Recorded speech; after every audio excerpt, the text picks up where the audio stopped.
Pinigai niekada nepadengia dvasinio skurdo. Kada pas mane atėjo žmogus, kuris turėjo pakankamai pinigų, kuris nematė jų pabaigos, bet jis atėjo ne su prašymu, o tiesiog su tyla akyse.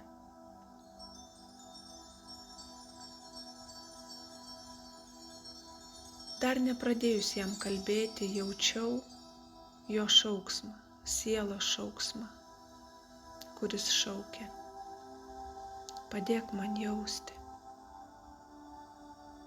padėk man gyventi.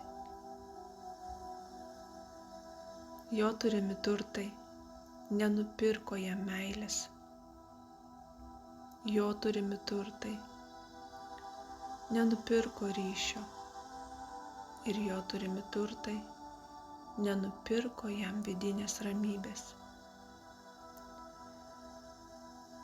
Jis buvo tas žmogus, kuris išdalino milijonus kitiems.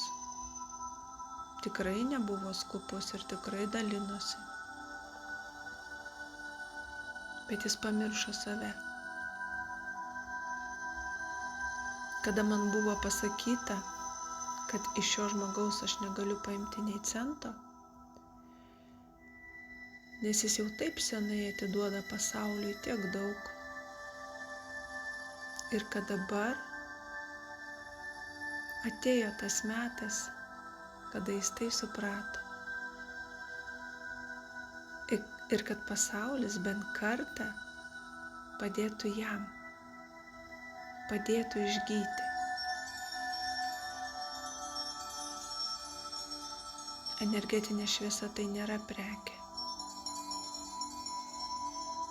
bet mano skleidžiamos žinutės, mano skleidžiami žodžiai jį kažkokiu būdu pasiekė. Net tą, kuris šiai dienai nežino, kiek turi ir kiek nulių jo sąskaitoj. Energetinė šviesa skirta žmogui, kuris ateina ir priima šią dovaną, ir gauna tas žmogus, kuris ateina iš širdies ir su širdimi. Ateina kiekvienam tas momentas ir pas kiekvieną ta diena, ar mes to norėsime ar ne.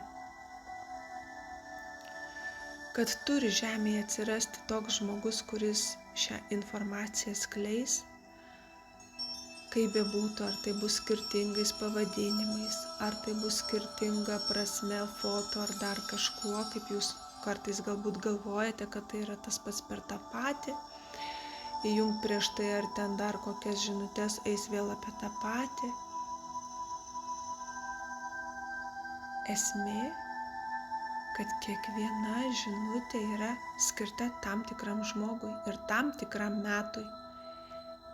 Ir patikėkit manim, ta diena, ta sekundė, tas metas ateina pas kiekvieną. Ir pas kiekvieną pasibels į duris, anksčiau ar vėliau.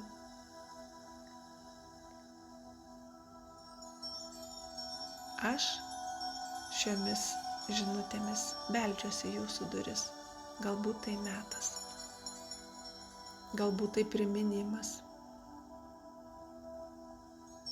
Ir be galo būsiu laiminga, jeigu mano pasibeldimas bus būtent tuo metu.